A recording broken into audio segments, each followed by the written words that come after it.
as recession bites, if it does, as we see consumers being more thinking, Ross, is there any thoughts around how advertisers and marketers should be thinking about their approach to whether it's mixed using data to select different channels, whether it's the customer basis?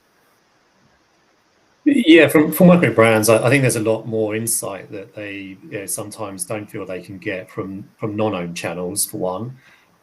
So as I mentioned before, looking at what role each channel has, and if you don't know, then that information is out there, is available, and by that I mean how consumers are searching for and purchasing on different channels. Are they going to be someone that's going to repeat purchase and subscribe and save from you, or are they going to be someone you need to acquire? And you should then look at the different tactics available to you on that, and that then fundamentally forms part of the whole omni-channel mix. I think you've got to engage with the multi-channel mix, because again, the consumer touch point isn't multiple times on your site, it'll be multiple times across different sites and different environments.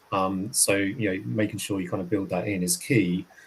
And I think a lot of the time it's not necessarily that the same product or the same offering should be sent across everything. The same message shouldn't be the same across every single campaign, right? If the campaign is to promote, like you mentioned, a new car or a new product, the messaging of that should actually be attuned more to the environment that the customer is in, versus actually the message you want to get across. It's just tweaking that, and you'll see brands have huge amounts of gains, I think, by just considering that as part of their strategy.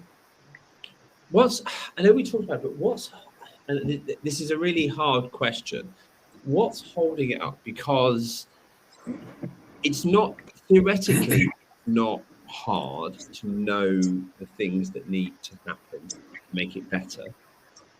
But some of the conversations we have now, I still see the same problem 5 years ago. I see it 10 years ago.